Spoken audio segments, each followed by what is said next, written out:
Sa pool sa CCTV ang pagkawat sa walang kamot sa imahe sa patron saint sa Dumaguete Cathedral. Ano ang report ni Nico Sereno? Base sa CCTV, nahitabo ang pagpangawat niadtong Martes sa hapon. Nadiskubrian ang insidente dihang nabantayan sa usa ka parokyano nga nawa ang walang kamot sa ilang patron nga si St. Catherine of Alexandria. Matud sa parish priest Monsignor Robert Bungoyan, wala mabantayi sa Blue Guards ang pagpangawat. Ang imahe sa ilang patrona ana mismo nahimutang duol sa purtahan sa simbahan. Bisan pa man sa nahitabo, matud sa pari, dili gikinahanglan nga sirad-an ang katedral. Kung ito ang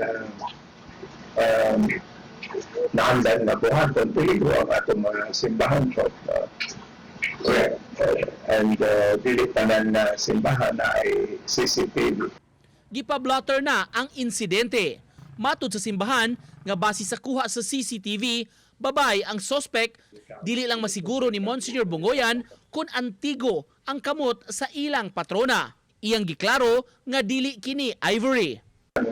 Dito sa mahimutang kay muraog balang pasiaw kanin ko na sige to sa kabliton sa kamot ay hangikawan. Sige to sa kabliton ni Santa Catalina.